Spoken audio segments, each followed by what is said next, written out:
Gente, que dia rico hoje, meu Deus do céu. Não bastasse todos os assuntos até agora, olha a pessoa que a gente recebe aqui. Eu vou colocar Valmir Siqueira, mas ninguém fala Valmir Siqueira. Valmir da PUS, Valmir da CUT, não é isso? Valmir, coordenador da CUT, na questão LGBTQI+, não é isso? Seja bem-vindo aí com a gente. Cara, já vou levantar a bola para você já mandar bala aí. Me fala o seguinte, como é que está sendo essa semana do orgulho LGBT, quem mais aqui no nosso estado, no nosso país? Opa, tudo bem, meu Maneco? Tudo jóia, Manuel? Professor Manuel, pode me chamar até de Val, viu? O pessoal costuma chamar de Val, na verdade. Tem as formalidades das reuniões remotas de nome inteiro e tal. Então, essa semana está sendo uma semana muito interessante, que é uma inovação até da situação que se encontra o mundo, né? E nós não vamos ficar diferente disso, que é a gente fazer atividades políticas dessa forma, remota, né? Pela internet. Já teve outras atividades em relação à comunidade LGBT, e essa semana nós somos um conselho, nós criamos um conselho, Conselho Nacional Popular LGBT, que hoje está sendo feito a apresentação nossas cartas de princípio. Esse conselho ele foi montado com 26 entidades no Brasil, e dentro dessas entidades está a CNTE, que nós conhecemos bem por ser professor, né, Confederação Nacional dos Trabalhadores de Educação, está a CUT, que eu represento a CUT, junto com o Pirota, que é outro companheiro dos sindicatos bancários. Da CNTE está o Zezinho e o Cristovan, que são da CNTE, você conhece o Zezinho também é da Educação.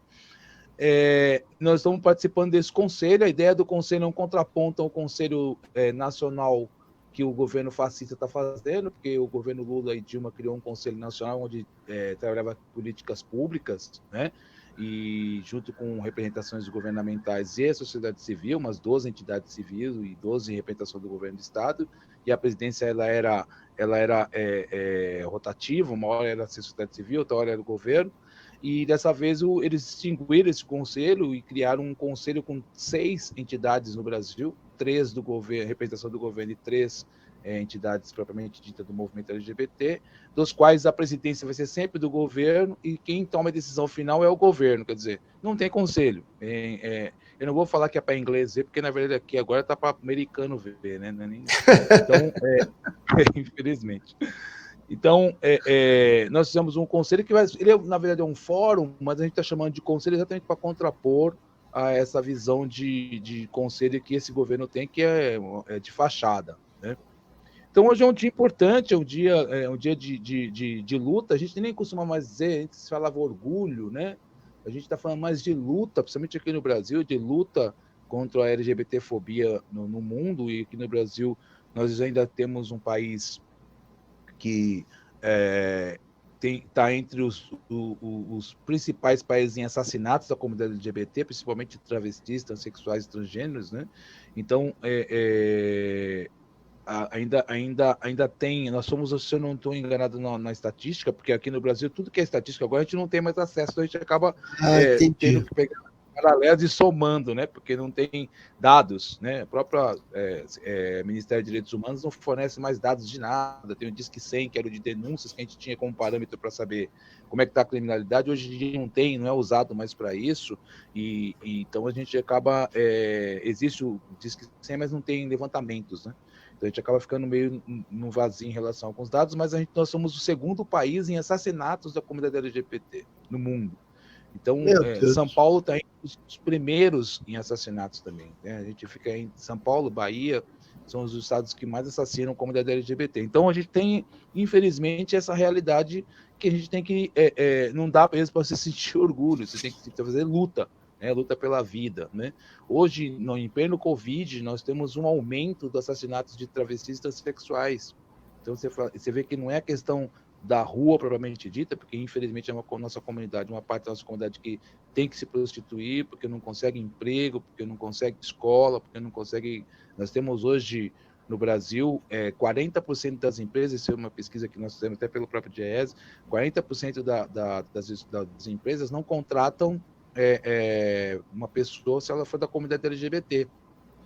E 60% das empresas, das pessoas, 60% das pessoas que estão em empresas trabalhando, ela não diz a ninguém qual é a sua orientação sexual, exatamente para ela não ser discriminada, não ser mandada embora, para ela não sofrer todos os problemas que sofre uma LGBTfobia. Então, é esse quadro que nós estamos vendo. Hoje, se você passar no centro de São Paulo, por exemplo, à noite, a gente vai ver um número altíssimo de travestis, transexuais perambulando pela rua, sem nenhum cuidado, porque não tem o seu ganha-pão, que a sua sobrevivência, né, ganha-pão, né, sua sobrevivência, que infelizmente é a prostituição, e as pessoas estão em situação assim deploráveis, assim, não conseguem cuidar do seu próprio corpo, porque é uma coisa que para muitos vão falar assim, é estética, isso não é importante, mas para a comunidade isso é importantíssimo, né? É a forma que você se vê, a forma que você se sente, a forma que você quer se apresentar para a sociedade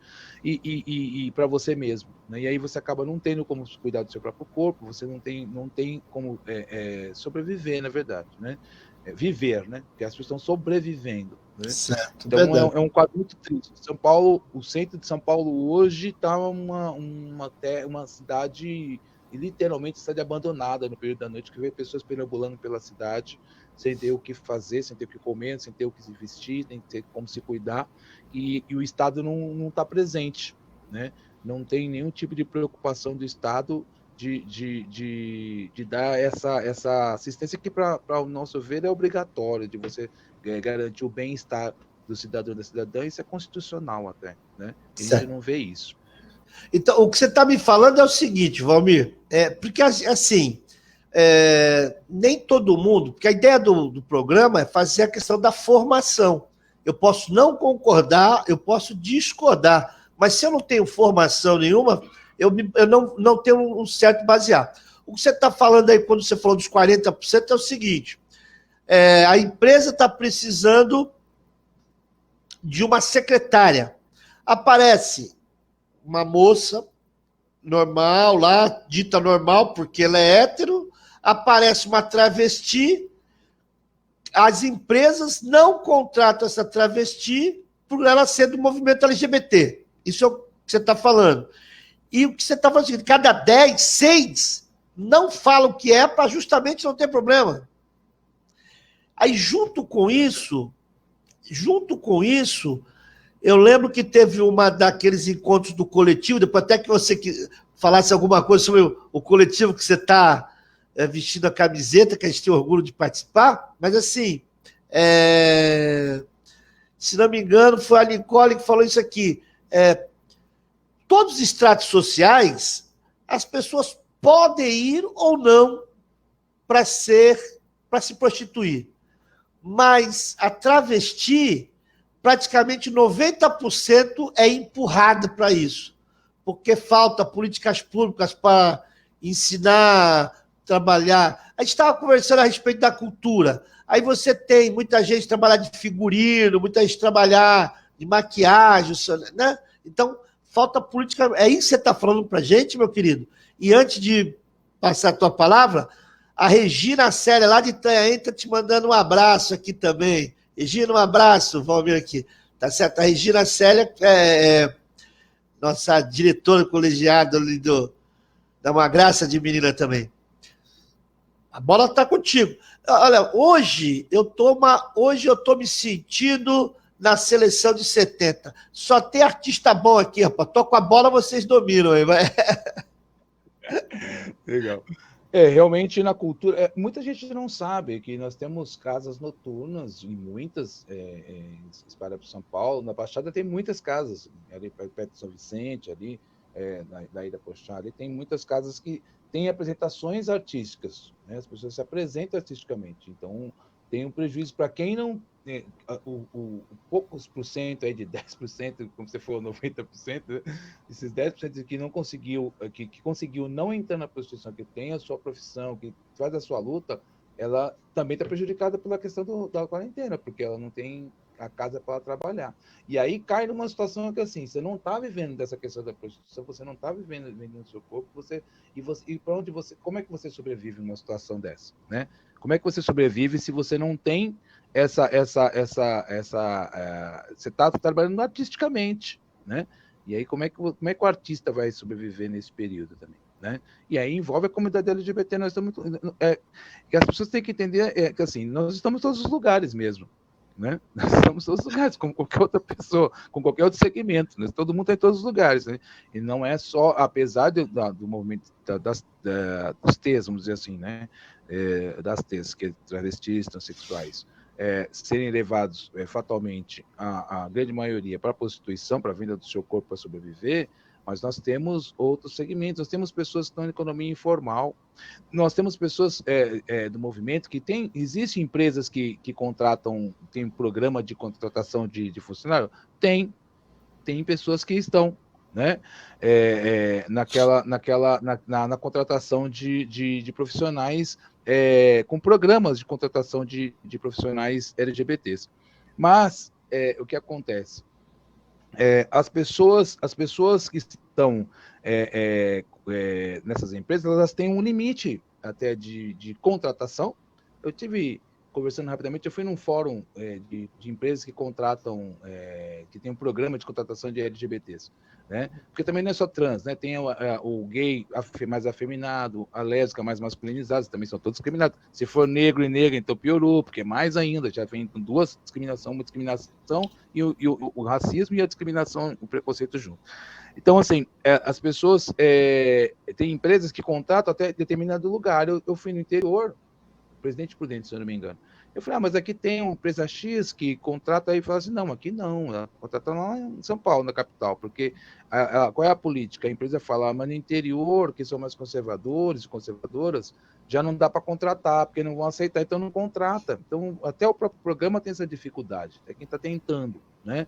Não estou falando que não é importante, mas a gente não conseguiu ainda, porque o que precisa, na verdade, é educação, é política pública, é a oportunidade, é o respeito, o tratar com o direito, porque senão a gente fica assim, contrata, por exemplo, a gente sabe que telemarketing contrata bastante, mas a gente sabe que no Brasil nós temos a cultura do primeiro emprego. O que é a cultura do primeiro emprego no Brasil? É quando você sabe que você vai ser sujeito a ser explorado e explorada.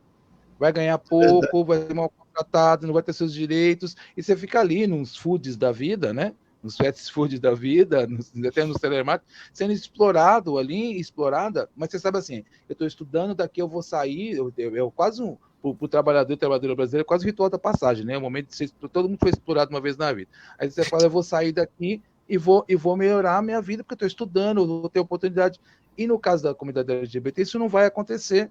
Então você vai ficar ali sendo explorado, quer dizer, se nós reagirmos, se a gente não for para a rua, se a gente não for exigir que tem uma política específica, que muita gente acha que não deve ter, fala, mas são todos iguais, são seres humanos, não tem que ter nada específico. Tem que ter, porque senão a gente acaba criando no Brasil, ou no mundo até, uma casta, né? A LGBTs vai ser a raça inferior que vai fazer os piores empregos, vai estar com a pior vida, sem direito a nada, assim como pensa da questão de nós negros e negras. Então, a gente tem que lutar para isso, mas é uma coisa muito difícil a situação brasileira hoje, quando você vê que no momento de Covid nós estamos aumentando o número de assassinatos, aumentando o número de... Então, a estatística não muda, né? Não muda nem de trabalho, nem de serviço público, e nem em relação à segurança e bem-estar social.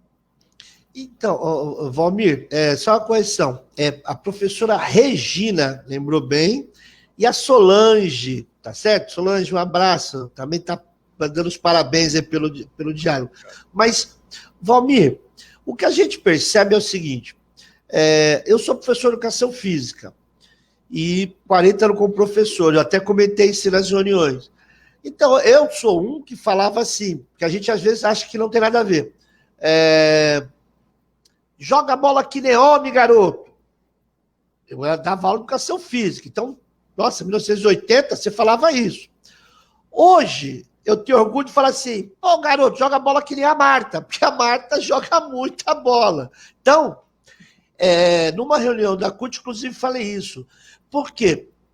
Existe a diferença de opinião. E parece que muitas das pessoas não querem ouvir um lado do outro. Mas também existe um grupo que quer ouvir, que quer aprender, né? Nas escolas pode parecer besteira, mas quando você faz uma fila de menino e fila de menina, você já faz... Né? Aí você fala assim, não, mas eu misturo. Não, pera um pouquinho. Aí você faz maior na frente, menor atrás. Então, são nos pequenos detalhes que a gente vai colocando.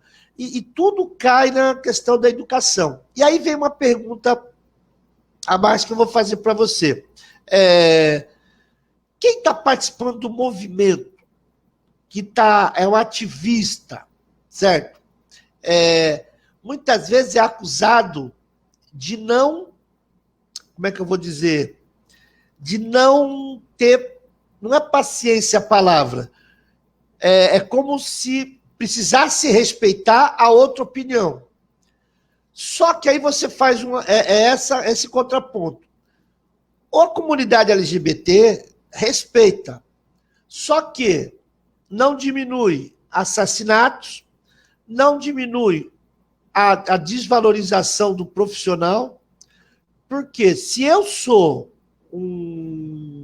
uma pessoa do coletivo, que faço parte do LGBT, eu tenho que estudar mais, porque eu, além de ser, de estar no trabalho, às vezes, eu tenho que estar sempre defendendo o leão, matando o leão por dia, para provar que eu sou capaz de fazer o negócio que, entre aspas, uma pessoa hétero não precisa dessa mesma questão. E aí, qual é a importância de ter um coletivo que nem esse da POSP para os setores de trabalho, para as comunidades? Porque, para mim, também tem um pouco dessa coisa da luta de classe. O gay pobre é um gay pobre. Agora, se o camarada é muito rico, você entendeu? Parece que está na moda. E aí, eu vou já te jogar mais uma bomba, assim. Está aparecendo muito nas novelas, o pessoal vê de outra orientação religiosa, tá muito na novela. Eles estão respeitando o ser humano que é do coletivo, do coletivo LGBT, ou é o dinheiro que esse pessoal produz a mais e o mercado é que está ditando essas regras? Como é que isso está na comunidade, de uma maneira geral? É uma soma das duas coisas, mas deixa eu só te falar primeiro essa organização que a gente faz dentro do meio sindical, como no meio partidário também tem. Nós temos um coletivo, esse coletivo que eu usei até a camiseta em homenagem ao nosso companheiro professor Fernando Schuller, que foi o primeiro professor a nos trazer para fazer a organização dessa forma dentro do sindicato. O Fernando era um guerreiro. E que Deus o tenha.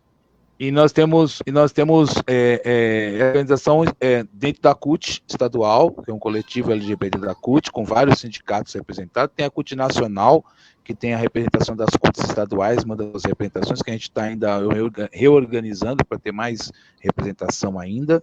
E tem as confederações, federações, os partidos também costumam ter, tem partido que tem secretaria, tem partido que tem coletivo. O que é importante? É importante nós nos unirmos com o objetivo comum de propor políticas, não só políticas públicas, como próprias cláusulas que a gente fala dos sindicatos que não são de funcionário público, ou mesmo das reivindicações que os sindicatos devem fazer, porque se nós falamos assim, o próprio movimento negro fala, ninguém fala de nós sem nós, né? É a mesma coisa, como é que você vai ser um sindicalista, você representar uma categoria, vai representar qualquer trabalhador, né? E trabalhadora, e você não sabe as especificidades daquele trabalhador que ela trabalha. Então, a comunidade LGBT, como a racial, como a indígena, todos têm as suas especificidades. Nós temos que nos apropriar disso. Então, esse coletivo ele é feito para... Nós fazemos comunicar, boletim, nós fazemos cartilha, nós fazemos seminários, nós fazemos participação como essa que eu estou fazendo agora. A gente tenta levar para todo lugar que a gente possível, fazendo a conexão entre o que acontece na sociedade, dentro dos sindicatos, das instituições, e as instituições se apropriar de poder chegar para o patrão e falar, olha, nós precisamos discutir, por exemplo, que companheiros e companheiras que têm relacionamento com pessoas do mesmo sexo, que ela tem direito de, por exemplo, colocar o nome do companheiro ou da companheira num convênio médico, por exemplo. Né? São coisas que a gente precisa discutir. Né? Com todas as divergências que existem dentro do próprio movimento, mas discutir a questão do uso do banheiro, por exemplo, né? Porque tem uma empresa, e aí como é que vai ser? Aí você vai ter um homem trans ou uma mulher trans, e que banheiro ela vai poder usar com tranquilidade, que isso é uma coisa que acontece, né? a escola nos dá bastante, experiência. Nós temos um pouco de privilégio por serem professores, porque a escola, a gente costuma dizer que a escola é o primeiro lugar onde aparece o preconceito e o racismo e de todas as formas, né? Que a pessoa traz aquela bagagem da família, da sociedade que ela está, e traz para dentro da escola. Quando ela tem que viver em sociedade, ela tem que sentar do lado de uma pessoa LGBT, e aí ela vai se comportar de acordo com aquela formação que ela tem, e é aí que a gente vai ter que discutir dentro da escola. Por isso que a questão de discutir escola sem partido, não pode discutir gênero, não pode discutir nada, é só uma máquina para você poder continuar com as pessoas alienadas e levando esse pensamento conservador, fascista, LGBTfóbico, racista, machista, perpetuando no país, né? Que infelizmente eles estão ganhando uns espaços que a gente achou que eles não teriam mais no nosso país. Então, isso é uma coisa importante. Para além da sociedade, muitas vezes você vê empresas fazendo campanhas, fazendo tratamento. Tem pessoas bem intencionadas que têm realmente querendo mudar a sociedade? Tem.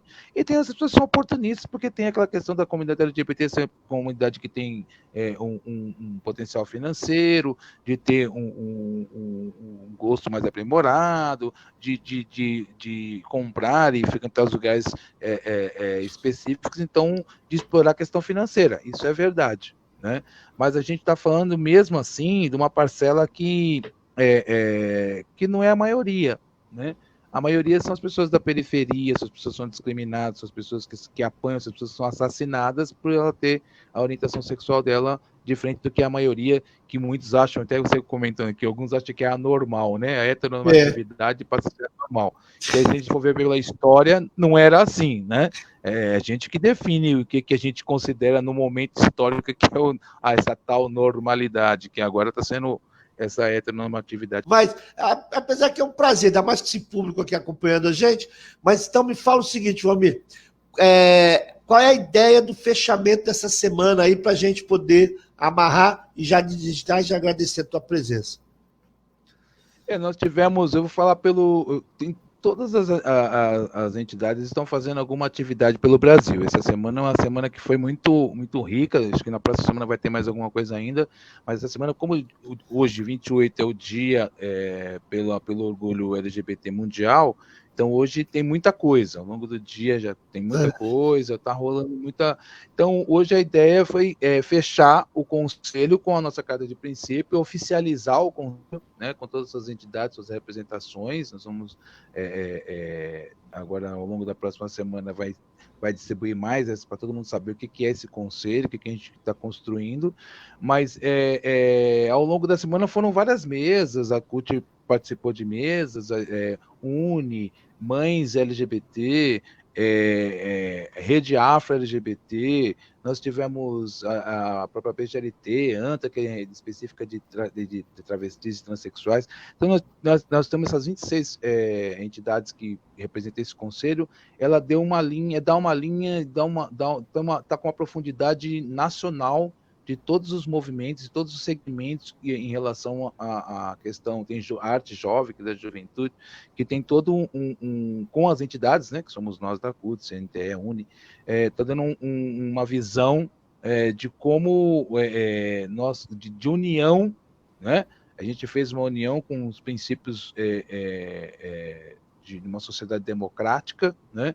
A gente, essa união vai fazer com que a gente tenha vários desenvolvimentos daqui para frente. A gente vai construir ao longo dos próximos anos, dos próximos meses, próximos dias, ao longo do ano, a gente vai construir umas reivindicações para a gente cobrar do Estado, porque não é porque a gente está fazendo o paralelo que a gente vai deixar o Estado livre das nossas cobranças, das nossas exigências, das nossas reivindicações. A gente vai, de uma forma muito mais organizada agora, reivindicar para que a gente não perca o pouco que nós temos, que é quase nada, e brigar para que a gente tenha direitos adquiridos ao longo da história da sociedade, uma sociedade democrática como o nosso país.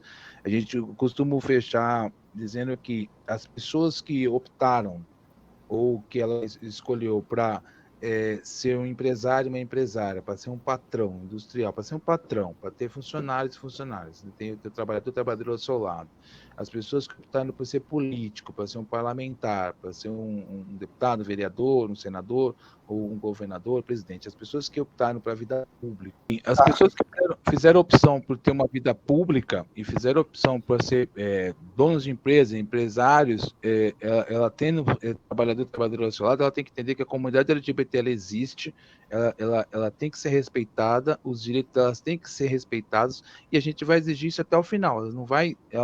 Essas pessoas têm que entender, independente do que elas pensam, do que elas acham, dos conceitos delas individuais, ela tem que entender que ela vive em sociedade, e se ela vive em sociedade, ela tem que respeitar as pessoas, tem que respeitar a orientação sexual de cada um, assim como a raça, assim como o gênero, ela tem que respeitar, e o respeito vai de você lutar para que nós todos sejamos iguais, e não você quer ser mais igual que o outro, nem sempre não tem que ter privilégio, como diz nossa Constituição. Se você não concorda com essa forma de vida, você está no país errado, porque nossa Constituição diz que nós somos todos iguais perante a lei, nós vamos ter que ser todos iguais, e vamos exigir que essa igualdade seja respeitada e seja cumprida por todos e todas que formam essa sociedade nesse país.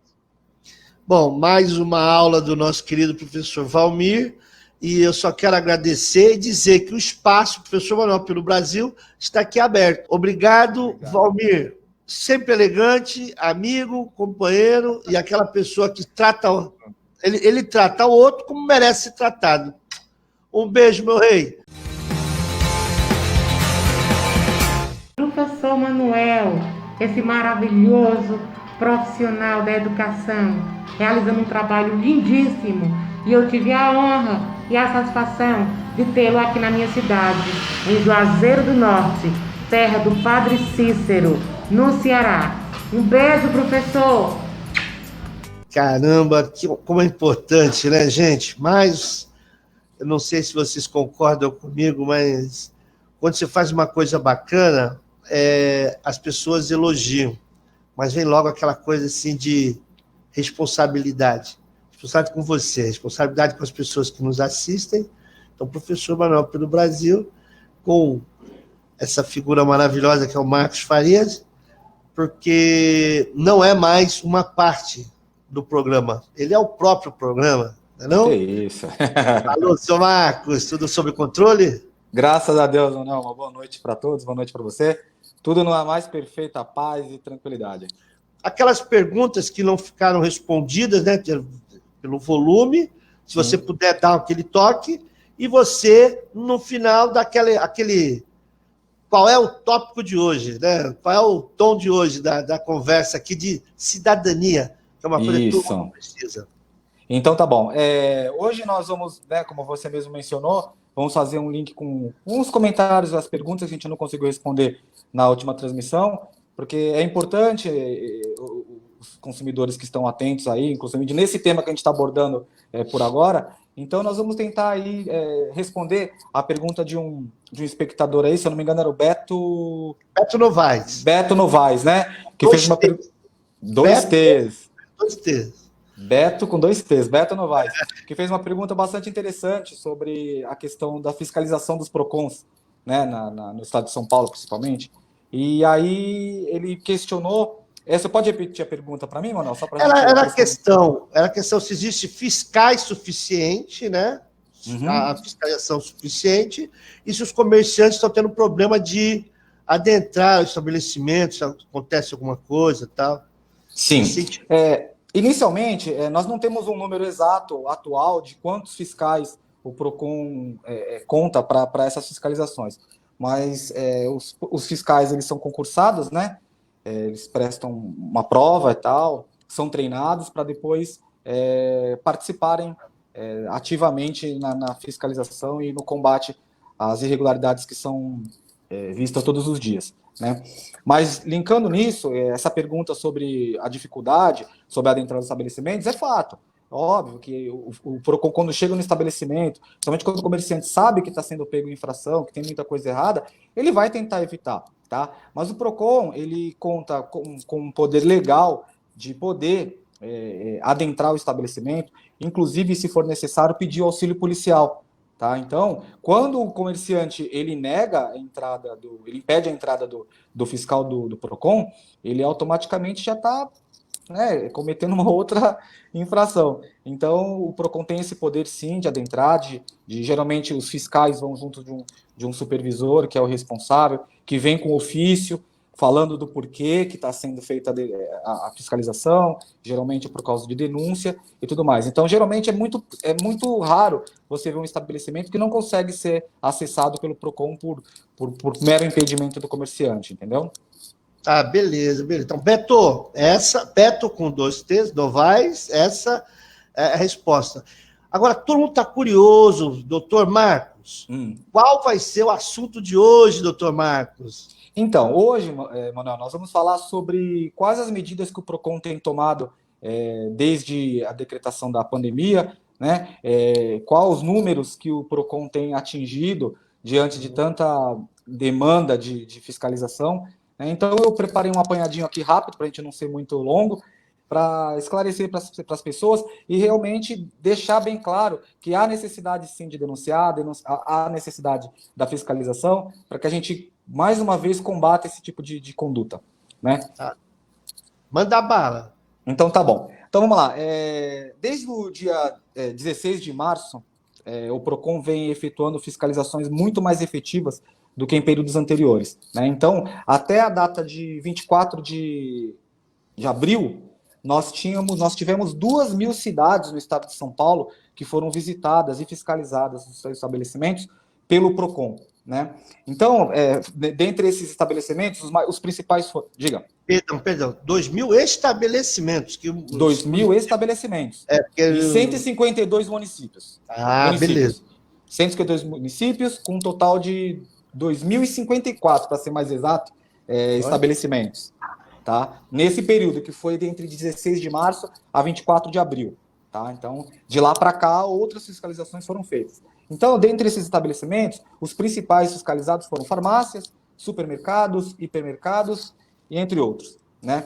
Tudo isso para combater esse aumento injustificado dos produtos que estão sendo vendidos aí com preços aviltantes aí e prejudicando o consumidor. Né? Então, para você ter ideia, desses 2.000 estabelecimentos, 1.774 desses estabelecimentos foram notificados. Né? 86% desse número geral de 2.000 estabelecimentos tiveram que apresentar suas notas fiscais, as notas fiscais de venda ao consumidor e também as notas fiscais de compra dos seus fornecedores. Né? E aí, aqueles que foram verificados que realmente cometeram infração, usaram de preço abusivo, foram multados, foram notificados, e aqueles que foram também vítimas de fornecedores, também o PROCON foi atrás, foi verificar o porquê desse aumento abusivo, sem justificativa, e aí esses fornecedores que também cometeram, também foram autuados. Né? E principalmente na parte aí dos itens mais, agora que são os itens da moda, né? Que é o álcool gel, máscaras e tudo mais, que foram os itens aí que principalmente tiveram um maior aumento devido à alta demanda, né? O pessoal saiu na rua procurando, acabou, e quem tinha vendeu pelo preço que queria. E isso acabou trazendo esse problema enorme aí, né? Então, as denúncias fora desse prazo, elas continuam, elas não pararam, tá? Então, nós temos aqui, praticamente hoje, um número de 3.983 relatos de denúncias dentro dos órgãos, dos canais de atendimento do PROCON, né? Os canais digitais, o perfil deles do site, pelas redes sociais, e 56% dessas denúncias foram sobre preços abusivos. Então, você tem ideia do quanto de coisa errada que tem por aí. Então, se a gente não denunciar, não for atrás, é mais um ponto que a gente dá para esse comerciante que quer se aproveitar e ganhar dinheiro aí de forma errada, né? Olha que bacana. Então, o nosso Momento Cidadania está mostrando para você, consumidor, que aquela mentalidade que está sendo passada em branco, que não tem ninguém correndo atrás, não é o correto. É porque tem muita demanda, né? Então, mas está atuando. Então, o nosso programa hoje, na figura do nosso querido Marcos, está mostrando para vocês que acompanhamento, ele existe. E se você não denunciar, ninguém vai ficar sabendo. Não é isso? Exatamente. E só mais um detalhe mais rápido, a questão também do botijão de gás, que no começo estourou o preço, estava um absurdo. O PROCON tem feito fiscalização bastante efetiva, e com a determinação do governo estadual, o botijão de gás hoje congelou no valor de R$70. Então, o álcool gel também voltou à normalização. Então, quer dizer, tudo isso tem, óbvio, que com o governo estadual atuando também, legislando, fica mais fácil para o PROCON ir lá e cobrar, porque tem uma legislação ali que está vigorando, tem a penalidade, tem a punição. Então, aquele que descumpre realmente vai sofrer as consequências e vai pagar por aquilo. Então, a gente não pode deixar de denunciar, porque o consumidor, ele é a peça fundamental. Não adianta a gente passar por uma situação como essa e deixar passar em branco, porque nós somos o principal ponto a ser atingido. Então, nós temos que tomar a frente. Hoje, o PROCON ele conta com o site dele, que é o www.procon.saopaulo.gov.br. Também tem os aplicativos do PROCON, que também que funcionam para Android, iOS, para quem usa iPhone, ou as próprias redes sociais também, Facebook, Instagram, Twitter principalmente, e atendendo pelo nome @PROCONSP. Então, se você quiser utilizar desses canais para fazer uma denúncia, não perca tempo. Baixa aí na tua loja de aplicativo, o aplicativo do PROCON, entra no site, entra nas redes sociais e faça a denúncia. Porque quem tem a ganhar é você. Beleza. Alessandro, eu acho que é isso, né? Sem contar que agora o consumidor também tem o advogado Marcos Farias e tem o canal Professor Manuel, o programa Professor Manuel pelo Brasil, para estar junto, para denunciar, para acompanhar o trabalho bem feito e o principal, mostrando que vale a pena você fazer a sua reclamação. Marcos, é um prazer sempre enorme. Como é que vai, Jean Lucas? Um abração aí para a turma, tá legal? Tá tudo bem, graças a Deus. Tá maravilhoso. O nosso minuto 10 minutos de cidadania, nosso minuto 10 minutos de cidadania, com o Marcos Faria, mostrando que vale a pena você lutar. Beleza? Beleza, gente. Mais uma vez, obrigado pela atenção, pelo convite, e é sempre um prazer estar com vocês aqui. Até uma próxima para todo mundo. Olá, meu nome é Paulo, fui aluno do professor Manuel e o que dizer sobre o professor, né? Um cara excepcional, de boa índole, sempre nos motivava a participar das atividades da escola, né? Era uma pessoa que nos trazia uma palavra sempre de conforto, sempre de alegria, sempre animado. Gente, já estamos aqui novamente com mais um assunto super importante. Eu não sei o que vocês acham, mas quem menospreza ou não dá importância real ao assunto que nós vamos abordar agora, tem muito que aprender ainda. Por isso que eu trouxe duas pessoas que vão nos ajudar a aprender um pouco mais sobre esse assunto. Nós vamos falar sobre a indústria da cultura, né? E eu trouxe aqui hoje nosso amigo Jorge Pinheiro, economista, não é isso, Jorge? Tudo bom? E estamos tudo bem, aqui... professor? Tudo bem. E o Alessandro Cruz, que é um produtor cultural, né? E eu já vou começar já com a bola aqui dividida. Para vocês, o que significa esse assunto, indústria da cultura? Boa noite, pessoal. Prazer estar aí com vocês, com o Alessandro, o professor Manuel. Ainda mais nesse momento, né, em que a gente tem um cenário bem complexo em relação à geração de renda, e aí a gente aproveita para pensar possibilidades, né? Mas antes de pensar possibilidades, a gente tem que entender como que as coisas são estruturadas, né? Dentro da economia, ultimamente, você tem uma mudança do padrão industrial, né? As indústrias, elas têm perdido cada vez mais espaço, você não tem mais aquelas mega empresas, porque está migrando muito para a questão de terceirização, prestação de serviço. Então, as coisas vão se transformando, vão se modificando.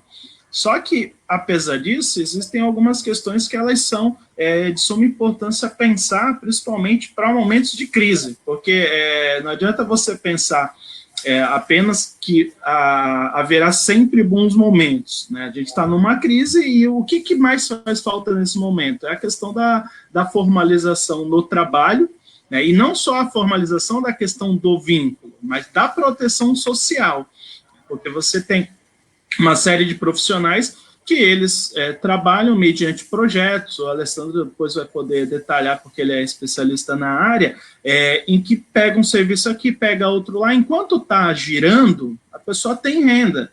Só que às vezes ela não tem nem CNPJ, ela não tem nem a MEI, ela não está inteirada porque acha que não é interessante, está entrando dinheiro e às vezes tem uma renda até acima da média quando gira. Tem alguns estudos recentes que falam que às vezes um produtor cultural ou um ator cultural, quem trabalha nesse meio, a renda chega até a ser o dobro do que a renda de um trabalhador comum. Só que, em contrapartida, não é algo contínuo. Não dá para você considerar que eu vou ter 12 meses, mais férias, mais 13º salário, não. É algo muito específico. E aí, pensar numa proteção para esse setor, ele é extremamente importante, porque saiu uns dados, o último dado que eu tinha em relação ao número de empresas ligadas ao ramo cultural, até foi um estudo que saiu da Firjan, tipo a nossa Fiesp aqui, só que lá do Rio, que em 2014 tinha em torno de 250 mil empresas no ramo cultural. E aí, a gente não está falando de empresa de grande porte, a gente está falando basicamente de CNPJs, que eles são considerados. Então, é um universo muito considerável que vem crescendo muito. E aí chega nesse momento em que você cessa a possibilidade do fluxo de pessoas, você limita a possibilidade de produção, e aí as pessoas estão tendo que se reinventar, e aí utilizando a ferramenta da internet para se fazer chegar, só que é algo muito específico. A cultura ela tem a questão da experiência, do estar junto, da participação do público, não tem o mesmo impacto online. Óbvio que todo mundo está tendo que se reconstruir nesse momento. Todo mundo está, quem pode, obviamente, está trabalhando no home office, dentro das possibilidades, mas tem experiências que só o ao vivo propicia, e a cultura tem essa questão da magia, mas para além dessa questão da cultura enquanto pertencimento, enquanto uma representação de um povo, ela tem que ser olhada do ponto de vista profissional, porque ela gera emprego, ela gera renda, até esse estudo, esse relatório, ele falava em uma movimentação de quase 9 bilhões de reais que a cultura possibilitava. Então, a gente precisa ver a cultura como uma possibilidade de uma indústria mesmo. E para isso, ela precisa ser estruturada e tem uma importância muito grande do poder público. A gente sempre vê os grupos culturais se organizando para tentar montar um sistema nacional de cultura, justamente para possibilitar que haja uma estruturação maior do setor. Então, nesse momento que a gente vive de pandemia, de crise, ela nos obriga a pensar possibilidades para quando sair dela. Agora o Jorge levantou a bola para você. Agora é a tua vez. O artista da praça, o artista da rua, o artista do palco, aquele que dança, que produz, ele está muito mais focado na criação dele, está muito mais focado na sua obra, está focado na sua inspiração, está focado tanto que ele esquece, às vezes, de entender que a sua criação, que o seu resultado também é um produto, também é um mercado, e também existem uma infinidade de pessoas que precisam, que necessitam consumir arte por uma série de aspectos e pontos de vista. Quando a gente conversa ou procura um diálogo com o artista sobre esse assunto, sobre essa matéria, poucos têm acesso. Os artistas têm dificuldade de escrever sobre, de produzir algo relacionado como uma embalagem, algo para se vender. Eles acabam, na verdade, precisando de intermediários, de produtores, de outras pessoas com conhecimento jurídico, técnico, justamente para poder pegar esse produto cultural que a pessoa tem e fazer, o intercâmbio com o governo, com a política, com o empresário. É o caso da Rouanet. Nunca um artista sozinho consegue criar o seu produto, pensar, desenvolver, ensaiar, finalizar, e no final escrever e pegar seu projeto e correr atrás do empresário e dizer: empresário, me apoie, me patrocine. Ele precisa de uma série de intermediários, fazer uma série de sanções, talvez reduzir quanto ele ganharia, né? Compartilhar o seu cachê, a sua criação com outros realizadores. E aí esse problema, ele também acaba acarretando uma superexploração, talvez, dos produtores, no sentido deles supervalorizar aquele resultado artístico e no resultado final, que é chegar no bolso do artista, ele viver com uma condição mínima, né? A gente tem um exemplo aí, existem organizações que recolhem direitos autorais musicais, texto, direitos de imagem, diversos escritórios nacionais que trabalham, entre aspas, né, que deveriam, na verdade, defender o artista, e defender o seu patrimônio, defender a sua música, e quem estiver utilizando a sua música, pagar uma taxa, pagar um imposto, uma multa, e essa multa ser revertido unicamente, propriamente, para o artista, pela música dele está sendo utilizada. E não é isso que acontece. Então, assim, é muito difícil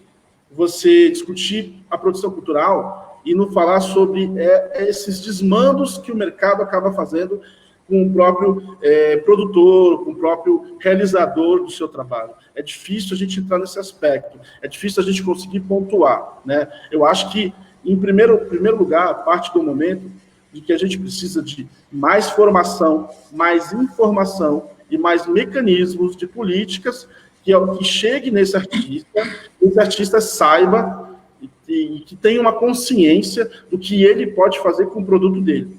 Por exemplo, o que o ator pode fazer com a sua cena teatral, né? O que o bailarino pode fazer com a sua coreografia, até onde ele pode alcançar. Existem limites, né? Existem critérios para que ele possa ou não apresentar esse trabalho. Ele tem que ser munido desses recursos, tem que ser munido dessas informações, porque depois, vamos supor que o artista apresenta uma cena que alcançou um senso crítico absurdo, né? Incomodou algumas classes, entrou para a questão religiosa. A gente tem hoje uma polêmica grande, né, envolvendo alguns trabalhos artísticos também com conotação religiosa, e de repente esse artista precisa apresentar dessa forma, ele não vai mudar, ele não vai aceitar censura, não vai aceitar o que o mercado quer fazer com ele, que é compactar, que é adaptar, que é fazer ele não tocar nesse assunto, ele não incomodar, ele não isso. Então, esse monte de preconceitos, de adaptações que o artista tem que fazer, acaba tirando um pouco a vontade dele de produzir. Vamos supor que nós somos artistas, nós vivemos na Baixada Santista. E na Baixada tem uma série de limitações. Limitações financeiras, limitações de investimento, as prefeituras têm suas limitações. Quando uma prefeitura tem dinheiro, ela não destina tudo de uma vez, ela destina em pequenas quantidades, para que seja mais democrático aos outros segmentos. Aí, eu quero produzir para apresentar, sei lá, a Baixada Santista inteira. Não posso. O dinheiro não dá, né? Ou seja, já tenho ali uma pequena decisão de que eu não consigo, porque se eu tiver recurso, eu não vou à frente. E de onde que vem esse recurso? Como que vem esse recurso? Se esse recurso tem abatimento de imposto, como que eu posso fazer para receber esse recurso? Aí entra a questão da legalidade, que é muito séria, né? A gente tem aí uma dificuldade muito grande do artista na questão de se legalizar, de ter seu CPF de uma maneira idônea, limpo. E aí, como é que faz? Como que a gente trabalha?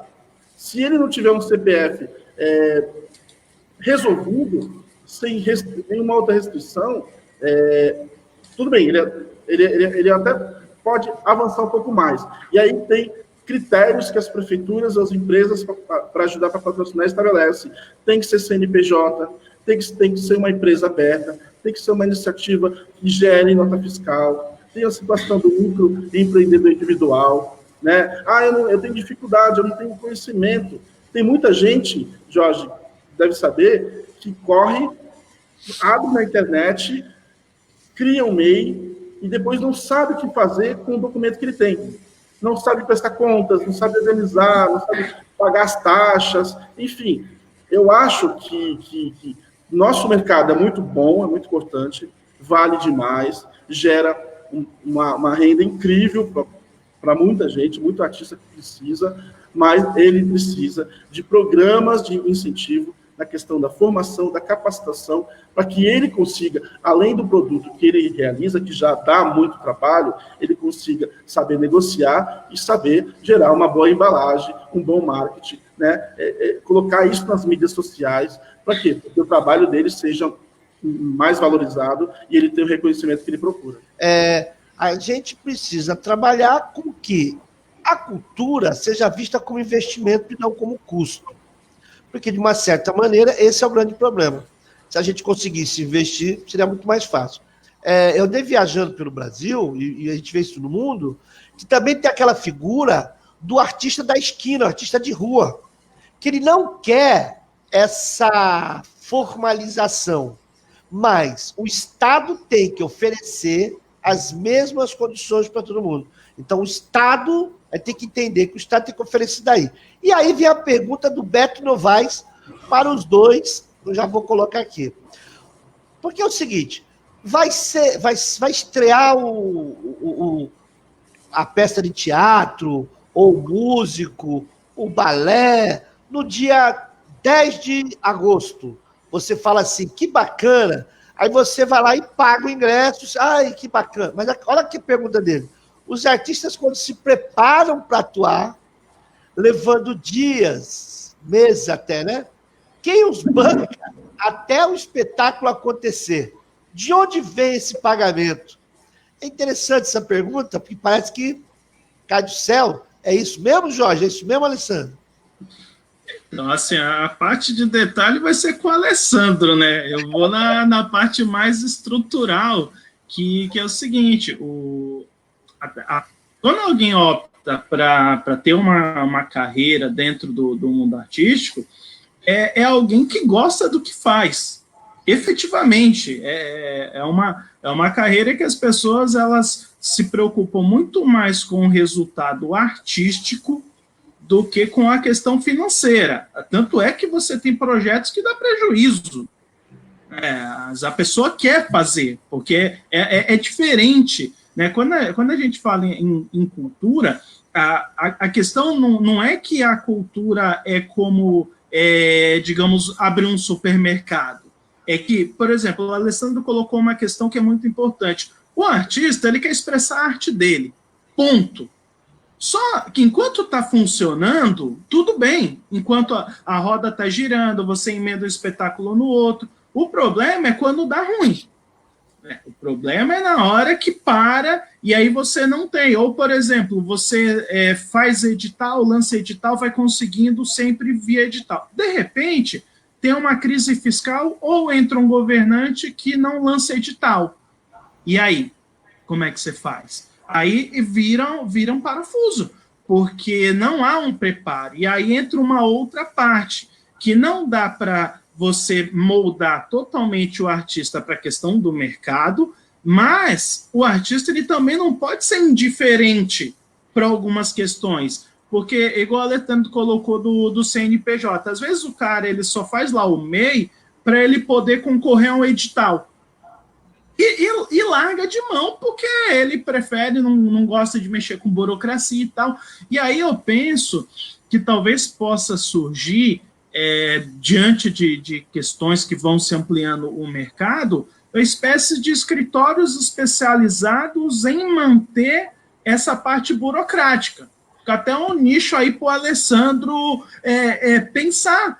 Porque, de verdade, por exemplo, o que você tem de empresas que não tem contador, o que ele faz? Ele contrata um pequeno escritório de contabilidade para manter as contas ali em dia. Aí o cara vai se preocupar com a produção dos seus produtos. No caso da cultura, a mesma coisa. Só que são coisas muito específicas. Né? Tem detalhezinho que só quem é do meio que consegue compreender a nomenclaturas, como que funciona e tudo mais. E talvez até, quando chegar no nível de organização maior, pensar em coletivos, mas não coletivos do ponto de vista artístico, porque isso já tem. Já rola um intercâmbio, a galera participa, eles se conhecem. Quem é o Alessandro fala o nome de algum artista, ele conhece, eles caminham juntos. Só que do ponto de vista artístico e de produção, não do ponto de vista econômico-financeiro. Não tem. Né? Então, talvez pudesse se pensar em modelos de negócio, por exemplo, se cria um coletivo e dentro desse coletivo você cria um nicho específico para funcionamento de estrutura. Então, por exemplo, a cada produção, o artista vai contribuir com 5% do faturamento daquele produto, até para criar uma espécie de fundo para momentos de emergência, para momentos em que ele, antes de estrear, que aí a pergunta do colega, ele precisa ter uma reserva para, enquanto ele ensaia, não ter bilheteria. E aí, isso tem que estar no custo do projeto.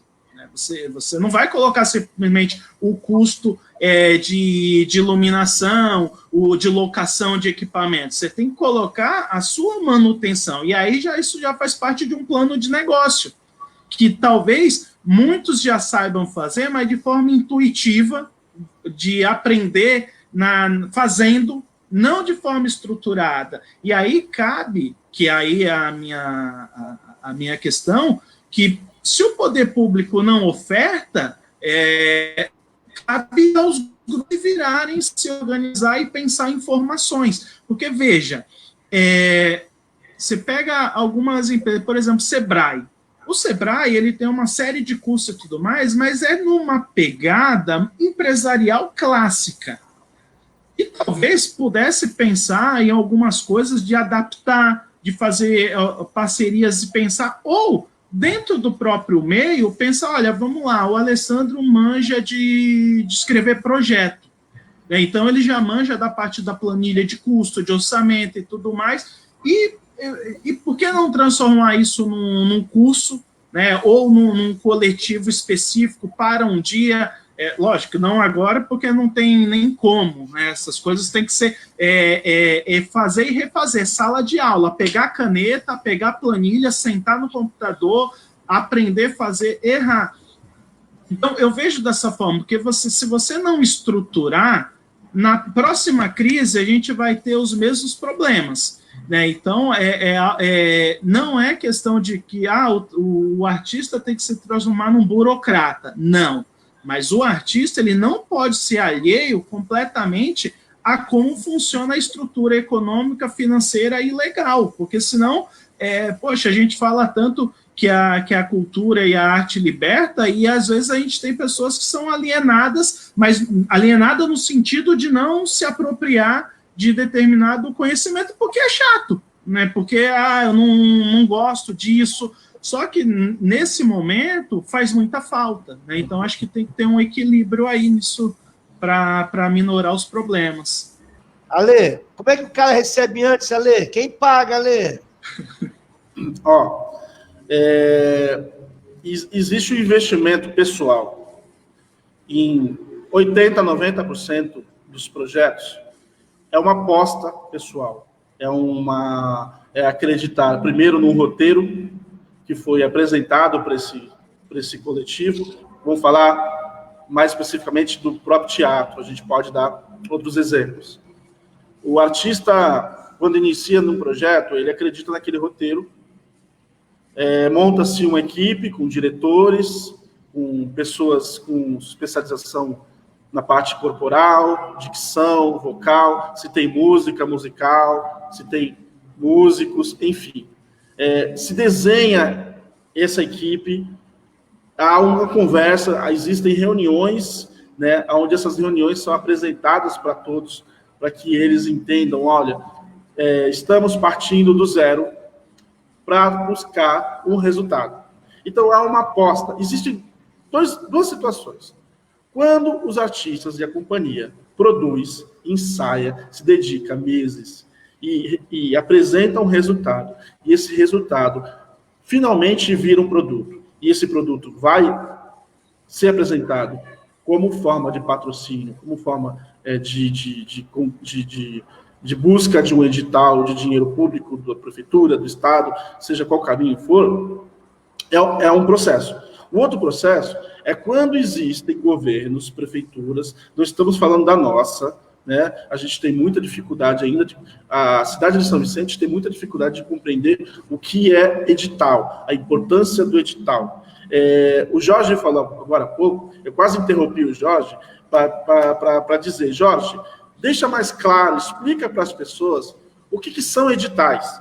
Não que as pessoas não saibam, mas quem está assistindo para entender o que é esse tal edital que a gente tanto fala. O que é esse edital que a gente tanto fala? Que parece uma palavra bonita, mas quando muitos descobrem que existe um edital, ou seja, que para ele produzir, ele precisa provar, além da peça dele, além dos ensaios, além da dedicação, além do sucesso crítica do público, além de casas lotadas, enfim, de repercussão, ele ainda tem que escrever, colocar num papel, documentar e colocar numa inscrição, montar seu projeto dentro de uma inscrição, que é esse tal edital, e, por fim, apresentar para quem vai te patrocinar, seja a prefeitura, seja estado, seja governo, ou seja uma empresa, e, finalmente, ela vai olhar e perceber, e vai avaliar, e vai analisar se vale a pena ou não, e investir algo naquela realização,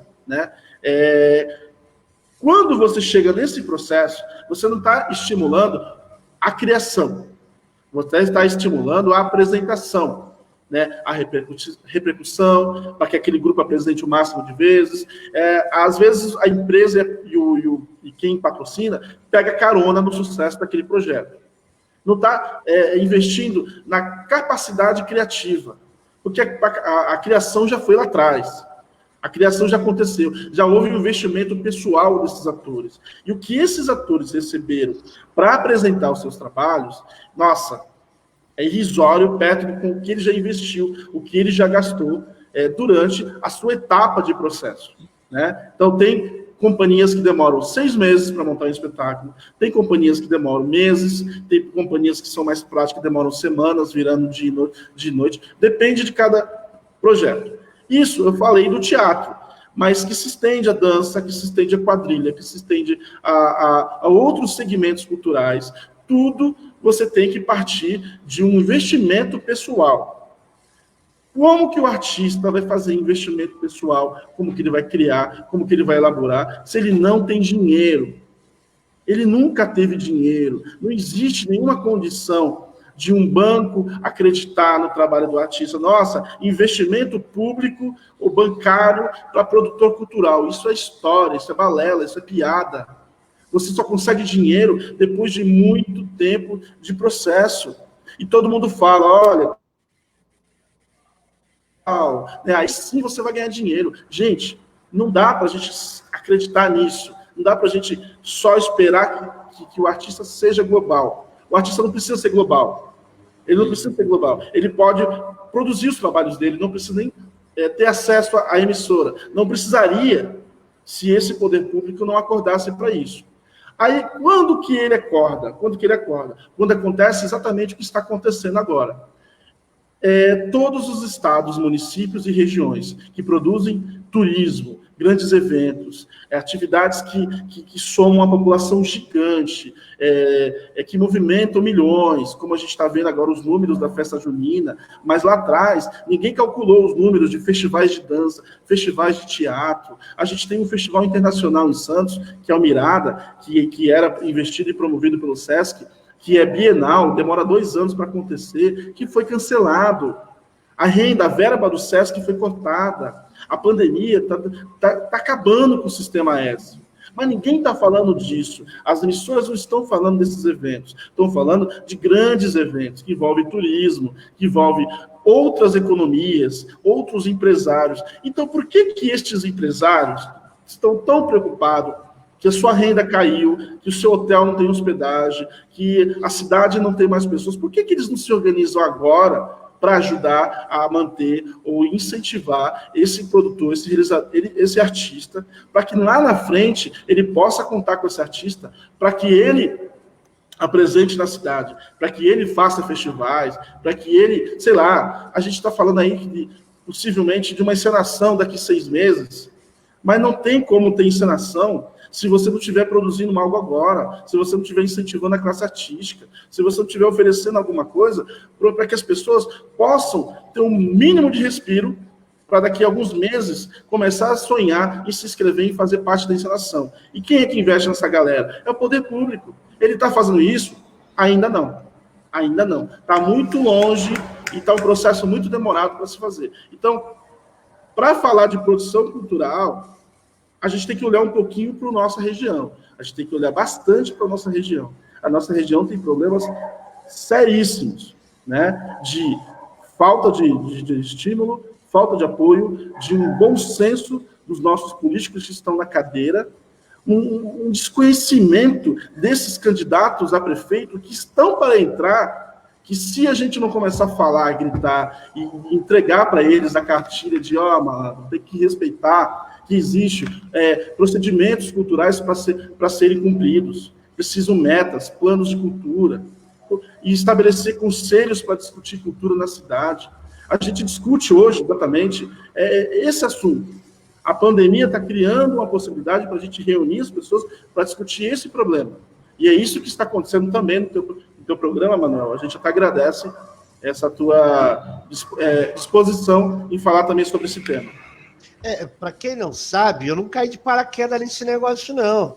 Antes a gente ter a Unesp em São Vicente, tinha o CEPEL, que era o Centro do Professorado, onde os professores faziam curso com o pessoal que vinha de São Paulo, pessoal do Museu de Arte Moderna e tal, onde eu pude fazer o curso de teatro na escola, onde eu passo a discutir sempre o tripé.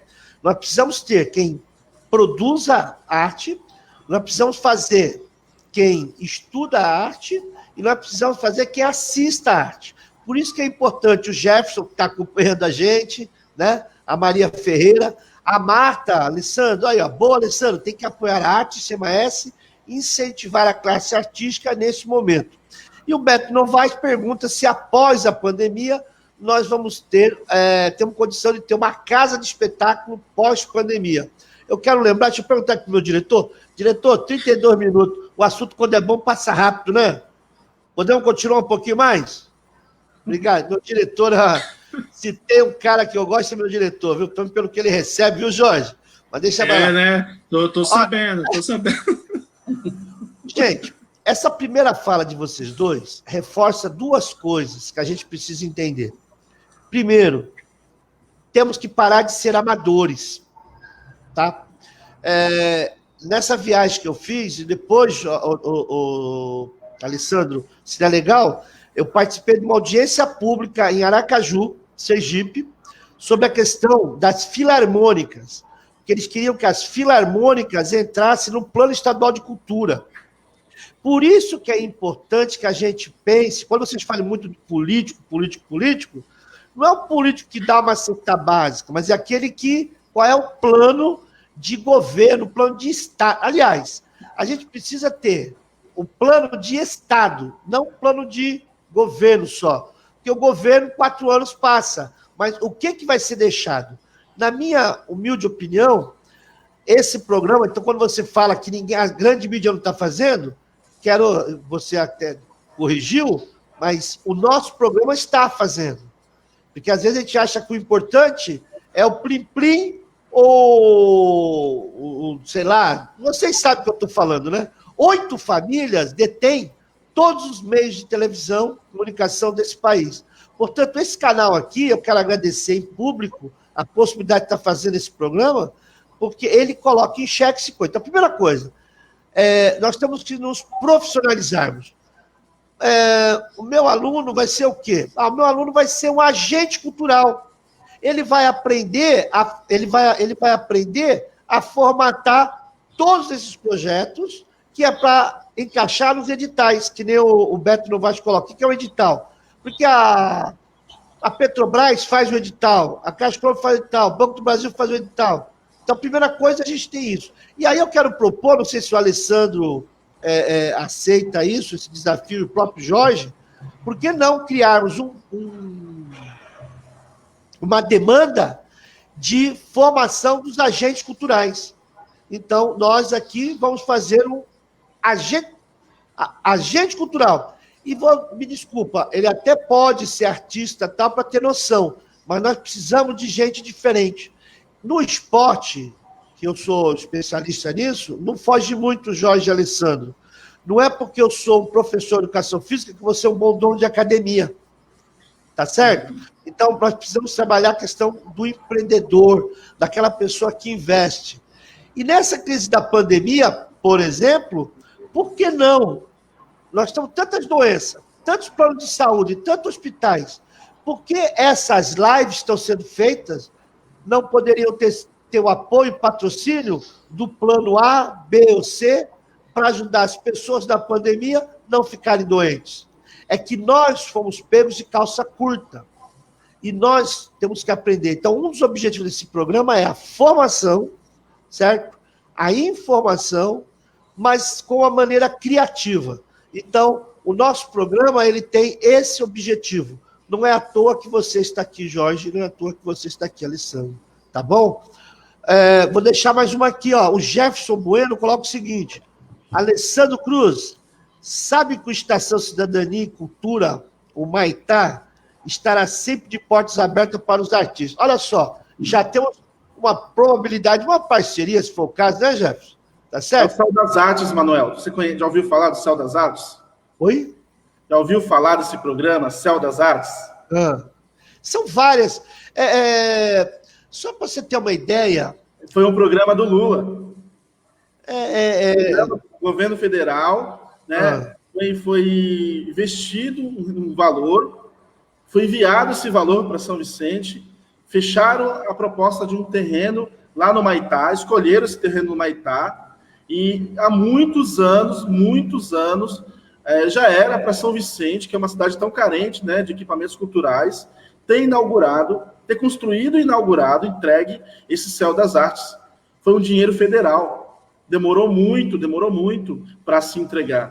E aí o que houve? Houve uma grande pressão desse governo atual, né, de que a Prefeitura de São Vicente finalizasse a obra, entregasse. Se não entregasse a obra, se não fosse concluída, a Prefeitura ia ter que devolver o dinheiro. E não foi pouco dinheiro. Mas esse investimento do Céu das Artes, ou de Jefferson, que está comentando, ele é conselheiro, né, ele faz parte, ele é do conselho gestor. É um programa muito bonito, que existe em muitas cidades no Brasil. Aqui na Baixada parece que tem umas 3, 4 unidades, tem em Santos, Cubatão, Itanhaém. Ele é um parque, né, um equipamento cultural, social, esportivo, que tem um belo de um auditório, e aí é um investimento público, aonde a comunidade cultural e a sociedade ainda não abraçou, ainda não se fez presente, ainda não conseguiu entender qual que é a participação dela, né? E aí a gente, para quem não sabe onde fica no ponto final dos ônibus do Maitá.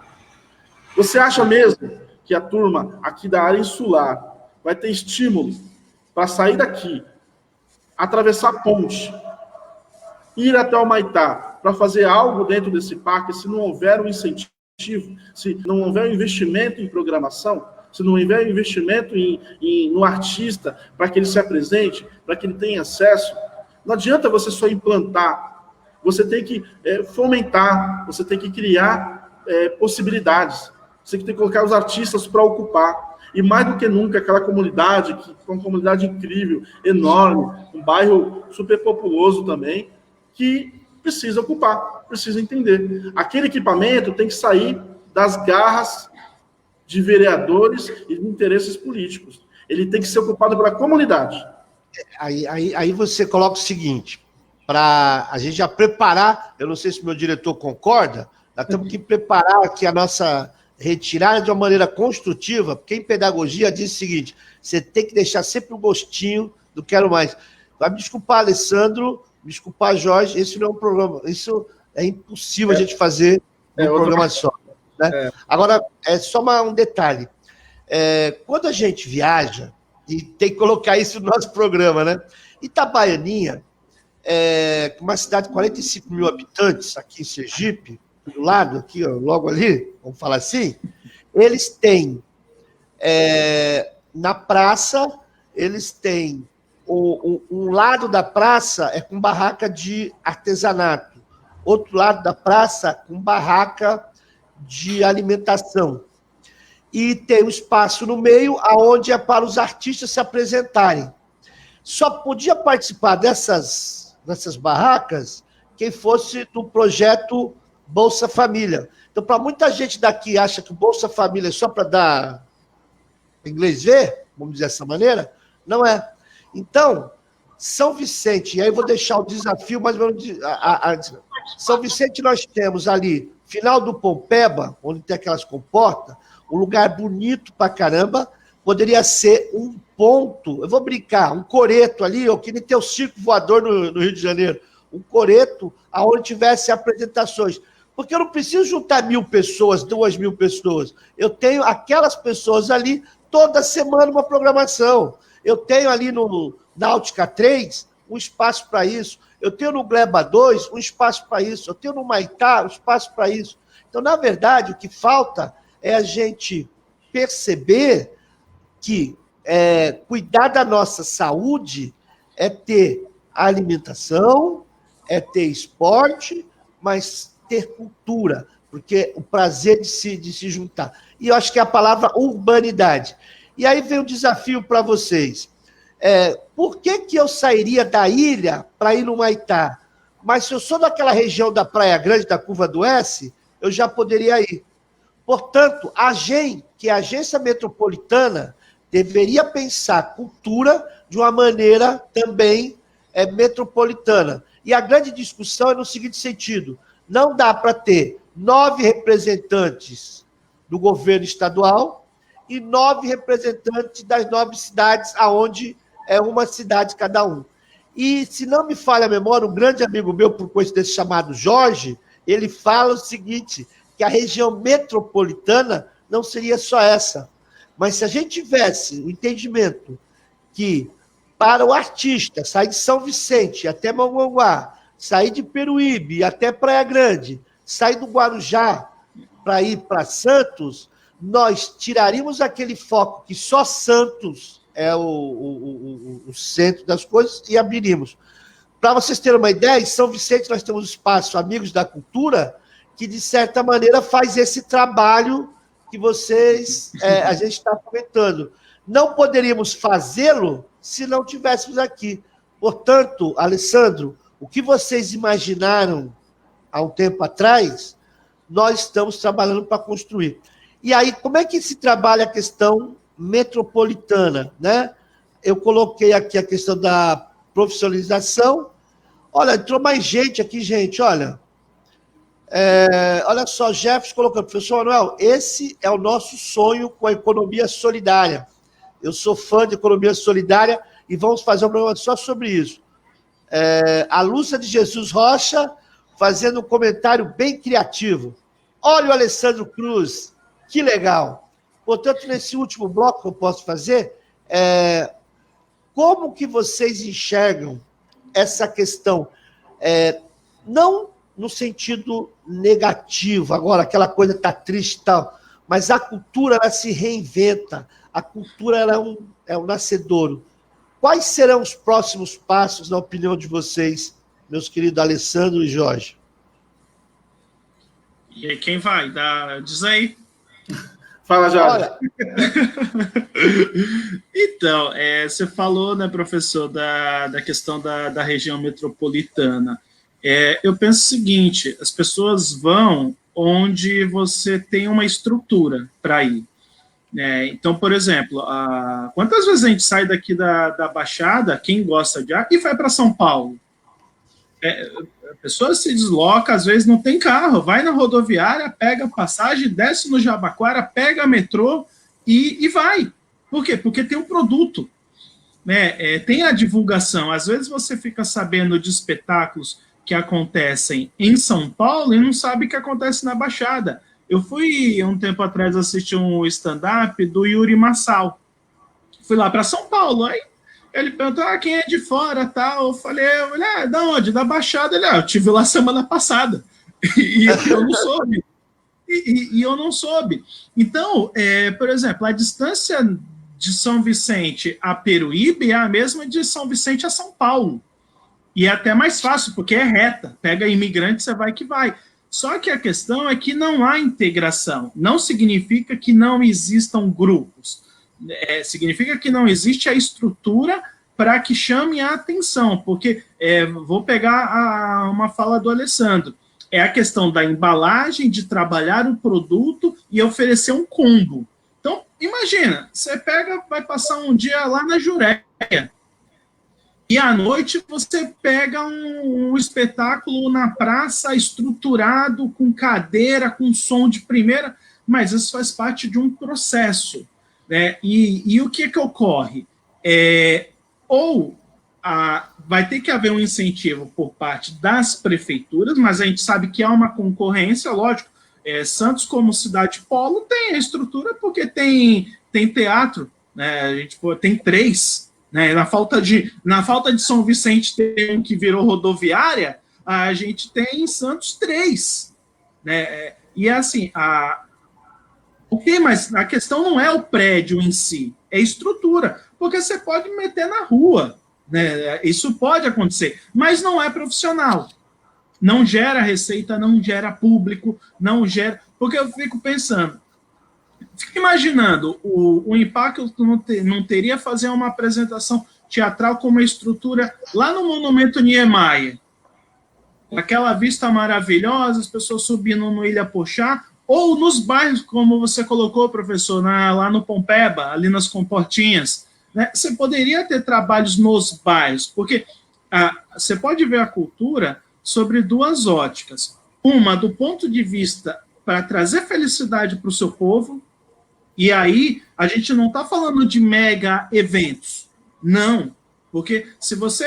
o Alessandro conhece vários grupos aí que tem coisas a apresentar, e a gente pode falar tanto do teatro, quanto de música, como de uma exposição de pintura, qualquer manifestação artística você encontra nos bairros. Só que, para isso, você tem que criar uma cultura de acesso, porque senão as pessoas não vão entender. Né? Até o Alessandro falou da questão do Sistema S. Recentemente foi aprovado o corte de 50% dos recursos. E a gente tem que frisar bem que não é verba aleatória. Às vezes você consegue assistir uma peça de teatro no Sesc porque ela é subsidiada. Porque se você fosse pagar efetivamente o que custaria, não teria condições. Às vezes você vê peças maravilhosas a 20, 30 reais. Ok, que tem pessoas que nem isso conseguem, aí precisaria ser algo mais trabalhado. Mas às vezes você consegue fazer num valor que você pagaria uma fortuna. Né? E aí, só para pegar um gancho, para a gente não se estender muito, eu sempre coloco a questão da importância da escola, porque ela tem capilaridade, ela chega nos lugares. Só que tem que ser algo estrutural também. Porque, veja só, a gente estava comentando sobre os editais, aí me deu um insight aqui. A gente tem a disciplina de arte na escola, só que ela vai muito do que o professor tem a oferecer. Né? Eu tive a sorte de ter tido um professor, o professor Edmilson, que apresentou o teatro para a gente. A gente tinha grupo de teatro lá no Margarida Pinho Rodrigues, graças ao professor Edmilson. Mas eu fico pensando naquela questão de você ter os temas geradores. Porque pensa bem, uma coisa de integração. Você pensa em montar uma peça, tem que escrever, a língua portuguesa. Planilha de custo, olha a matemática. Você precisa montar iluminação, olha a física. Você quer fazer fumaça, mistura de elementos, olha a química. Né? E olha só, e aí eu vejo Lógico que isso dá uma outra conversa, uma outra discussão, mas eu sempre fico pensando o quanto que a escola poderia servir como um ponto de início. E eu não estou falando que é para sair profissionais, não, que nem a gente estava comentando de globais, não é isso. E sim, da gente ter condições de alunos, de repente, de uma escola, fazer uma apresentação no seu bairro, e tem talentos, a gente sabe disso, né? Nós somos cria da educação pública. Então, você tem pessoas ali que poderiam ter serviços, trabalho. Só que na medida em que o poder público não oferece a estrutura, resta para quem é da categoria pensar em possibilidades. E aí eu acho que já está tendo mobilizações, a galera está se reunindo para discutir PL, para tentar saídas emergenciais e tudo mais, só que eu penso que isso não pode se perder. Talvez a gente tenha viradas na história que ela sempre vem de momentos de crise, que a gente utilize esse momento para dar um salto, e quem sabe a gente não sai aí com um grupo organizado na Baixada, né, já sai a proposta do Alessandro montar um curso, logo que isso passar, e outras pessoas também, com certeza, podem contribuir para servir de aprendizado, que a gente possa, como você falou, para sair com uma boa mensagem, que a gente possa utilizar esse momento de perrengue que todos estão vivenciando, para tirar lições e servir de catapultador para melhores possibilidades. Olha só que maravilha. Aí vê o seguinte, o Anderson Bellini, gente, coloca aqui, a Jurina Paixão Caissara dá preferência a apresentar fora, porque a estrutura de fora daqui é melhor. Samuel Silva dando boa noite, a Lúcia de Jesus está aqui, o Juninho Mancuso, eu quero... Grande Juninho. Ele fala uma coisa aqui, mérito meu, hein, Juninho? Isso que você falou aqui é mérito meu, hein? Olha só, boa noite, excelente entrevista. Lógico, eu convidei as pessoas certas, né? Eu visito vários projetos de samba autoral em Sampa, né? Que é aquilo que você estava falando, né? Tá bom? Temos que valorizar as pessoas que nos acompanham aqui. Senhor Alessandro Cruz, por favor, a palavra. Olha, o Jorge falando aqui, a gente viaja, né? A gente viaja numa série de questões. O Jorge tocou num assunto que é muito, muito importante. Primeiro, a gente tem que descobrir e mapear quem somos, o que, né, quais são nossas produções, o que a nossa cidade produz, o que as nossas regiões estão fazendo. Mesmo nessa inquietação, nessa dificuldade toda financeira, na verdade, sempre existiu a dificuldade, a novidade não é a pandemia, a dificuldade sempre existiu, talvez hoje a gente esteja mais preocupado em salvar, em não deixar que a pessoa se desespere, enfim, não se perca com esses problemas que tudo está acontecendo. A gente tem um vírus que está matando muita gente, tem pessoas que estão perdendo parentes, tem artistas indo embora. A gente precisa respeitar também essa questão, né? Não adianta só falar sem levar em consideração de que há essas percas e essas vidas que estão partindo, e isso desestrutura qualquer artista, qualquer grupo, qualquer pessoa, no sentido de ter mais receio ainda de ir para a rua e de fazer. Por isso que esse programa é remoto, por isso que o professor Manuel está desempenhando aí uma discussão muito bacana à distância, mas de maneira muito produtiva. A gente precisa entender o que nós produzimos. A partir daí, o que nós gostaríamos de se identificar quanto sociedade, o quanto que as nossas formações culturais de bairro, de comunidade, de entidade, de clubes, de agremiações, até clubes mesmo de futebol, existem muitas ações culturais acontecendo, pátios de escolas aos finais de semana, programas de inclusões às escolas, as ruas, tem muito artista ainda ensaiando e fazendo coisas nas ruas. E chega a ser absurdo, porque assim, não que eu seja contrário às ruas, mas ao mesmo tempo que existem quadrilhas e grupos de dança ensaiando na rua, no tempo, na sujeira, onde talvez não tenha nem local para se beber uma água, usar um banheiro, as quadras de colégio estão fechadas, os pátios de escolas estão fechados, há uma dificuldade dessas instituições educacionais entender que está na lei, é lei. A gente tem uma lei que constitui a cidade de São Vicente, que está muito claro, que a cidade tem que assistir o artista amador, tem que oferecer os espaços aos artistas amadores, as escolas têm que abrir suas portas, está escrito em decreto, é lei orgânica, não tem ninguém que mude isso, não tem como ninguém questionar uma lei orgânica, entendeu? Não adianta dizer que aquele colégio pertence, aquele bairro pertence ao vereador, só falando com o vereador que você vai ter acesso, isso está errado, o artista tem que saber lutar pelo que é dele, a escola é dele, a comunidade faz parte dele, e ele tem que se integrar nessa comunidade, ele não tem que sair do bairro onde ele mora e trocar de cidade, porque só na outra cidade ele é respeitado. Que é o que aconteceu comigo muitas vezes, Jorge. Eu acho que todos vocês devem passar um pouco por isso. Muitas vezes saí da minha cidade, saio do meu bairro, saio da minha convivência, da minha família, mudo de cidade. Nessa mudança de cidade, de estado, ou para desenvolver um trabalho fora, você tem um reconhecimento. Está errado.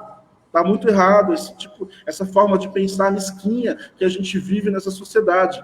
Mas é isso que eles querem. Se o artista não falar, não questionar, não se mobilizar, é isso que eles querem. Eles querem abafar. Eles querem sempre que você recorra. Né? Hoje, eu faço parte, eu sou diretor, presidente de uma associação, estou nela, né? Que é a Associação Amigos da Cultura, e a gente tem um espaço próprio. Um espaço constituído já há 3, 4 anos de inaugurado, uma associação que existe há mais de 10 anos, formada por artistas também da sociedade civil, né, produtores, artistas realizadores, e hoje nós temos nesse espaço 13 a 14 coletivos e projetos de artistas de segmentos diferentes que lutam todos os dias para manter esse espaço, que não tem 1 centavo de recurso público, não tem 1 centavo de dinheiro público, não tem um vereador, não tem um catatal, não tem um coronel, não tem ninguém que vai entrar aqui e dizer que a gente não pode produzir, que a gente não pode trabalhar, que a gente não pode ter o direito de estudar e fomentar a cultura. Essa é uma conquista, não é fácil, não é fácil. Mesmo dentro da pandemia, nós estamos buscando outras formas de subsistir, outras formas de sobreviver, outras formas de se produzir cultura, respeitando leis, né? Não escancarando portas, não ignorando decretos, não colocando ninguém em risco. A gente tem essa consciência, né? A gente trabalha dessa forma. E aí, continuando nesse aspecto, vale muito a pena a gente conhecer o que a nossa cidade produz. A nossa cidade, o Anderson Bellini, Manuel, que você comentou agora, ele é o presidente da Junina Paixão Caiçara, que é uma das quadrilhas mais tradicionais, né? Existem muitas outras na cidade, Paixão Caiçara, e a Paixão Caiçara desenvolve diversas ações ao longo do ano, projetos, rifas, eventos, para ter um recurso, para sobreviver e para se apresentar. E as quadrilhas juninas da cidade, em consenso, elas sempre reclamam que elas trabalham o ano inteiro, elas esperam a festa junina, e quando chega, não tem um local decente para se apresentar, não tem como demonstrar seu trabalho, no máximo, alguma quadrilha junina de bairro, né? Existem essas dificuldades do pessoal entender a produção cultural da comunidade. A cidade produz muita coisa, produz teatro, produz dança, produz audiovisual, tem um pessoal do cinema, né? Tem muitos escritores, tem muita gente literária, muita gente querendo apresentar seu trabalho, porém, há essa dificuldade. Não existem festivais de difusão desses trabalhos, né? E aí, assim, volto no ponto. O que a minha comunidade gosta de fazer? Será que a minha comunidade só gosta de ouvir música funk? Será que a minha comunidade só gosta de ouvir samba? Será que a gente vai ficar criticando o samba e o funk até quando? A gente tem que criticar. O samba e o funk é o que chegam primeiro nessa comunidade. Essa comunidade, ela é feliz porque existe um corajoso que pega um carro e abre a porta de trás, põe uma música para tocar, e eles procuram, nesse tipo de estímulo, nessa música, nesses bate-bate, nessa linguagem cultural que a gente não pode ignorar, é uma forma de se identificar socialmente. E é isso que falta. Se os artistas fossem mais aos bairros, se as escolas estivessem mais recheadas de projetos, se os projetos se as instituições educacionais abrissem mais suas portas para que a produção cultural entrasse e apresentasse, se houvesse incentivo financeiro para isso também, porque não adianta só apresentar gratuitamente, a gente teria uma mudança muito, muito significativa na qualidade de formação dessa galera. Né? E a gente tem que parar com essa ideia de só punir, só condenar, que o funk é lixo, que o funk é isso, que o funk relaciona com isso. A gente tem que parar com isso, porque paralelo ao funk tem um pessoal que dança, tem um pessoal que faz passinho, pessoal que faz coreografia, tem uma meninada bacana fazendo dança de rua junto com os estilos de funk. E engraçado que as pessoas criminalizam o funk e vão para o YouTube aprender a coreografia. Porque no YouTube é um sucesso. Aquela empresa que faz coreografias, coloca um pessoal bonito, sarado, umas meninas tal. Pô, então por que criminalizam a música do bairro? Então a gente tem que parar um pouco com essa hipocrisia, valorizar sim nossa cultura local, valorizar a cultura do professor Manuel, do professor Jorge, valorizar a cultura do Alessandro. Todo mundo tem seu valor. Eu acho que a gente tem que deixar isso muito claro hoje e bater na porta de todos esses nossos governantes e dizer, escuta, a Secretaria da Cultura tem que atender essa sociedade. Por que não está atendendo? O dinheiro é da sociedade, o dinheiro é da cidade, é da comunidade. Ocuparia mais os horários, atenderia um número maior de pessoas. Então, é isso que a gente discute. Falta lei de incentivo, falta apoio do poder público e falta o reconhecimento da nossa sociedade com os projetos que a gente produz. Perfeito. Assim, ó, legal. Eu tive a possibilidade, alguns anos atrás, de ficar na chefia de esporte, mas eu discutia a questão da cultura. A gente primeiro precisa entender o que existe, para depois poder transformar. O que eu aprendi nesse programa, eu não sei você, o Jefferson falou que vai discutir com a comunidade dele, o Samuel falou verdade, o menino Mancuso falou para a gente conhecer o negócio dos compositores, né? Mas o que eu aprendi nesse programa hoje é o seguinte: falar de cultura é falar de vida. Falar de cultura é falar de esperança. Não aquela esperança de quem fica sentado e que a coisa aconteça. É aquela esperança da construção. Então, cultura e vida estão juntos. Então, nessa questão da pandemia, se a gente investir um pouquinho na questão cultural, a gente vai poder sair. E o Alessandro lembrou bem, nós estamos perdendo artistas não para doença, mas para uma falta de política da saúde pública. É a mesma coisa na questão cultural. Nós temos alguns amigos que deixaram de produzir cultura porque eles tinham que pagar as contas dentro de casa, né? Então, o que o Alessandro faz com esse espaço aqui nada mais é do que uma atividade muito corajosa, e quero parabenizar você, a tua diretoria aqui, pelo trabalho que é feito. Jorge, não dá para te agradecer sem já fazer o convite, né? O golpe. Não pode. Assim, a responsabilidade é muito grande, porque você é um economista que não economiza. Você investe na nossa competência para aprender muito mais coisas. Estou certo? Então, alguém quer falar alguma coisa a mais? Não, é melhor não, tá ótimo. Gente, melhor obrigado a todos aqueles que estiveram com a gente até agora, tá bom? Manuel, momento de atenção. Quem estiver assistindo, quem assistir, nós estamos nos últimos dias, nos últimos momentos, aguardando ansiosamente a aprovação da lei Aldir Blanc, a lei federal de auxílio emergencial à cultura. A gente sabe que essa lei vai ser aprovada de um jeito ou do outro, né? Gostaríamos que fosse de uma maneira direta e honrosa na caneta do presidente lá, sancionando. Se ele me aprova essa lei, daqui a 1 ou 2 meses, a cidade de São Vicente vai passar por uma grande transformação. Ou ela vai passar de um jeito ou vai passar do outro. Os artistas têm que ter essa consciência. Vai chegar para São Vicente uma quantidade de recursos gigante, talvez que nunca tenha chego, através de destinação federal, para investimento em projetos emergenciais, em artistas que precisam de um mínimo para construir seu projeto, para sobreviver em cima de suas ações, para incentivo dos espaços culturais. Então, a gente está discutindo cultura hoje porque a gente sabe que existe uma grande probabilidade dessa semana essa lei ser aprovada e todos os artistas da cidade receberem, pelo menos, desde que seja um mínimo, mas um incentivo financeiro.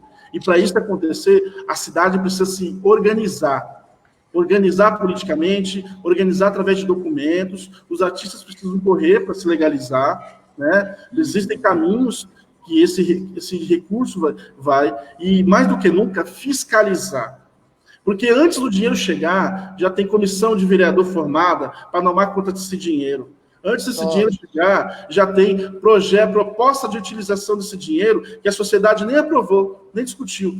Então, vai acontecer uma grande guerra cultural nessa cidade se esse poder público não respeitar a destinação desse valor. Esse recurso tem que ser destinado para o artista fim, aquele artista que está precisando, de fato, dentro da sua comunidade, da sua sociedade, desse valor. Não estamos falando de muito, não. O montante é bom, não vamos entrar em detalhes aqui, mas se bem dividido, atende uma quantidade muito grande dessa sociedade.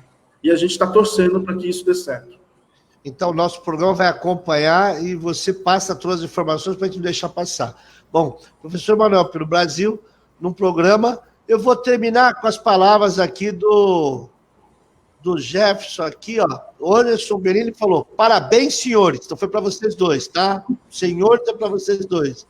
E o Jefferson Bueno... Bora, Alessandro, estão compartilhando. Compartilhe, acompanhe a gente, divulgue, que a gente precisa, tá bom? Um beijo no coração de todos. Entre aqui em cima. Tchau.